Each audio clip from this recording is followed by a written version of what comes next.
Hello students, today we will talk about past perfect continuous tense. इससे पहले मैंने आपको प्रेजेंट टेंस से सारे प्रेजेंट इंडेफिनिट कंटिन्यूअस परफेक्ट और परफेक्ट कंटिन्यूअस प्रेजेंट में ये सारे बता दिए। पास्ट में भी इंडेफिनिट कंटिन्यूअस और perfect, past indefinite, past continuous, past perfect पढ़ चुके हैं। अब पास्ट परफेक्ट कंटिन्यूअस के बारे में आज पढ़ेंगे हम।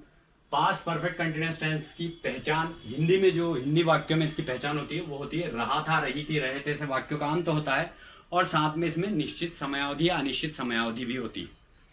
तो इस टाइप के सेंटेंस में अब सबसे पहले मैं आपको असर्टिव सेंटेंस से रिलेटेड रूल्स बताऊंगा और इसमें सिर्फ इतना सा ही चेंज है कि रहा था, रही थी, रहे थे तो हम पास्ट कंटिन्यूअस टेंस में भी यूज करते थे, लेकिन पास्ट परफेक्ट कंटिन्यूअस टेंस में इसके साथ में समयावधि भी होती है, तो इसलिए इसको पास्ट परफेक्ट कंटिन्यूअस टेंस में स्पेसिफाई करके इसके लिए अलग से रूल्स बने हैं।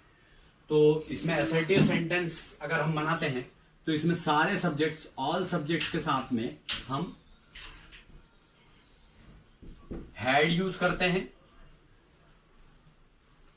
प्लस इसके साथ में बीन यूज करते हैं, प्लस वर्ब का फर्स्ट फॉर्म यूज करते हैं, प्लस आईएनजी यूज होता है, प्लस ऑब्जेक्ट, ऑब्जेक्ट के बाद सिंस या फॉर और फिर टाइम पीरियड। यहां ऑब्जेक्ट यूज होता है, ऑब्जेक्ट के बाद सिंस और फॉर और फिर उसके बाद में टाइम पीरियड। इस टाइप से इसके वाक्य के लिए रूल है।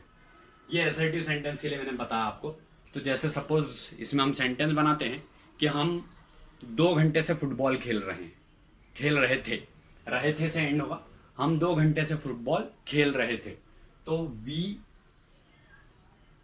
हैड बीन प्लेइंग फुटबॉल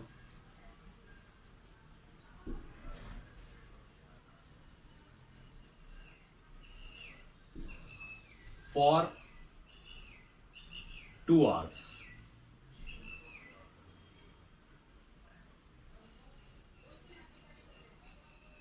अगर यहां पर मैं आपको सिंस या फॉर पहले प्रेजेंट परफेक्ट कंटिन्यूअस टेंस में बता चुका हूं कि सिंस या फॉर का यूज कैसे होता है।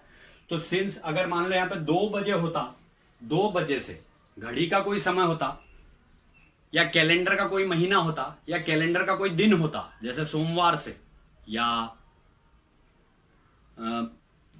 2 बजे से घड़ी का कोई समय है, तो उस केस में सिंस यूज होता है। मतलब घड़ी के कोई समय के लिए, घड़ी के कोई समय के अलावा कैलेंडर का कोई वर्ष हो या कैलेंडर का कोई माह हो या कैलेंडर का कोई वार हो, तो उस केस में हम सिंस यूज करते हैं। या जीवन का कोई पक्ष हो, जैसे बचपन, युवावस्था, प्रौढ़ावस्था, ये कोई सी अवस्था होती है तब सिंस यूज करते हैं। मान लो बचपन से, तो सिंस यूज करते हैं कि हम बचपन से फुटबॉल खेल रहे थे, तो हम यहां पर यूज करते हैं we had been playing football since childhood. तो सिंस और फॉर में सिर्फ इतना ही फर्क होता है कि अगर 2 घंटे से 10 दिन से, 4 सप्ताह से या 15 वर्ष से, तो उस केस में हम फॉर यूज करते हैं। लेकिन अगर घड़ी का कोई समय होता है, कैलेंडर का कोई वार होता है, कैलेंडर का कोई माह होता है, कैलेंडर का कोई वर्ष होता है, वो जब स्पेसिफाई करके लिखा होता है तो हम सिंस यूज करते हैं। ये सिंस और फॉर में मैंने एक बार फिर से आपको डिफरेंस बताया, इससे पहले प्रेजेंट परफेक्ट कंटिन्यूअस टेंस में भी मैं आपको बता चुका हूं। तो ये असर्टिव सेंटेंस के लिए हमने रूल पढ़ा कि यहां पर सभी सब्जेक्ट्स के साथ हेड, मान लो यहां वी की जगह आई होता तब भी हेड लगता, ही होता तब भी हेड लगता, I, we, you, they, he, she, it, any name, singular, plural, जो भी हो, तो सबके लिए हेड ही यूज होता है इसमें। और हेड के साथ में बीन लगता है अगर प्रेजेंट परफेक्ट कंटिन्यूअस टेंस का sentence, past perfect continuous tense का sentence, past perfect continuous tense के सेंटेंस में हमको हेड के साथ बीन लगाना होता। अगर इसकी जगह प्रेजेंट परफेक्ट कंटिन्यूअस टेंस की बात करते थे हम, तो वहां हैज या हैव लगाते थे, तो 2 अलग अलग रूल थे। यहां पर सभी सब्जेक्ट्स के लिए एक ही रूल फॉलो होता है कि ऑल सब्जेक्ट्स के साथ में हेड प्लस बीन यूज करते हैं। अब अगर हम निगेटिव सेंटेंस की बात करें तो निगेटिव सेंटेंस जो होता है इसका, उसमें निगेटिव सेंटेंस में हम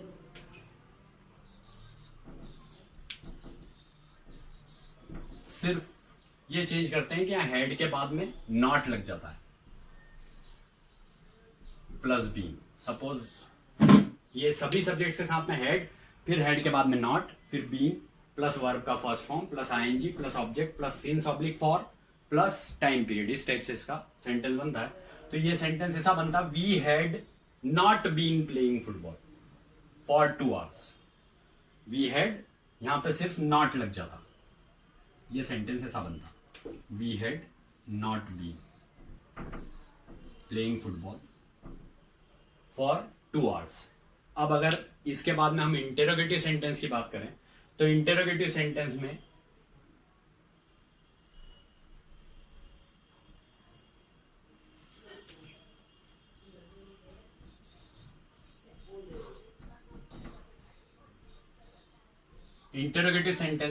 ये हैड और नॉट यहां से हट जाएगा, सीधे इसके बाद में वर्ब मतलब बीन यूज करके ये हैड यहां यूज हो जाएगा स्टार्टिंग में। हेड के साथ में सारे सब्जेक्ट्स के साथ में हेड ही लगता है, तो हेड शुरू में यूज हो जाता है।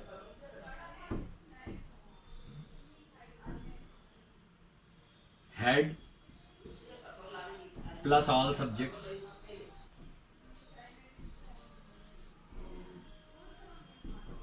प्लस बीन प्लस वर्ब का first form plus ING plus object plus since oblique for plus time period. मतलब ये हेड शुरू में यूज कर लेंगे हम, यहां से हेड और नॉट दोनों हट जाएंगे इस सेंटेंस में, और वो हेड स्टार्टिंग में यूज हो जाएगा। तो ये सेंटेंस कुछ इस टाइप से बनेगा, हैड वी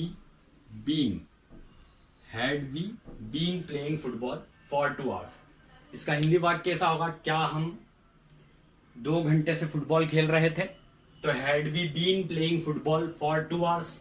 अब अगर इसके साथ में लास्ट में अगर अपन इंटरोगेटिव प्लस निगेटिव सेंटेंस की बात करें, तो ये तो सिंपल था कि हेड शुरू में यूज हो जाता है, फिर सब्जेक्ट आता है, उसके बाद बीन यूज करते हैं इंटरोगेटिव में, फिर वर्ब का first form plus ING plus object plus since oblique for plus time period, इस टाइप से। लेकिन अगर इंटरोगेटिव प्लस निगेटिव होता है सेंटेंस, तो उस केस में इंटरोगेटिव प्लस निगेटिव सेंटेंस के केस में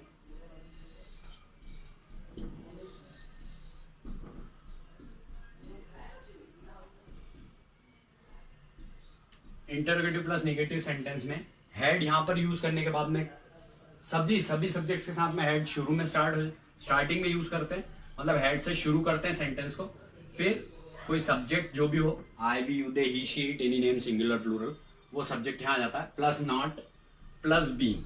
नॉट के बाद बीन यूज करते हैं, ये बात ध्यान रखनी पड़ेगी, बीन के बाद नॉट यूज नहीं करना है, बीन से पहले नॉट यूज करना, सब्जेक्ट के बाद में नॉट यूज करना। तो हैड वी नॉट बीन, ये सेंटेंस ऐसा बनेगा, had we not been playing football for 2 hours। और इसमें इंटरोगेटिव प्लस निगेटिव सेंटेंस या इंटरोगेटिव सेंटेंस दोनों में लास्ट में आपको क्वेश्चन मार्क भी यूज करना रहता है, ये आपको विशेष रूप से ध्यान रखना पड़ेगा। इंटरोगेटिव सेंटेंस में या इंटरोगेटिव प्लस निगेटिव सेंटेंस दोनों में ही आपको लास्ट में क्वेश्चन मार्क यूज करना रहता है। तो इंटरोगेटिव सेंटेंस में भी आपको क्वेश्चन मार्क यूज करना है और इंटरोगेटिव प्लस निगेटिव में भी क्वेश्चन मार्क यूज करना है। तो ये आज हमने पास्ट परफेक्ट कंटिन्यूअस टेंस से रिलेटेड सारे रूल्स पढ़ लिए। तो आज हमने प्रेजेंट और पास्ट दोनों टेंस अभी तक फिनिश कर लिया, अभी तक के लेक्चर्स में। अब मैं आपको नेक्स्ट लेक्चर में फ्यूचर टेंस से रिलेटेड चारों इंडेफिनिट कंटिन्यूअस, परफेक्ट और परफेक्ट कंटिन्यूअस सिखाऊंगा। It is over now.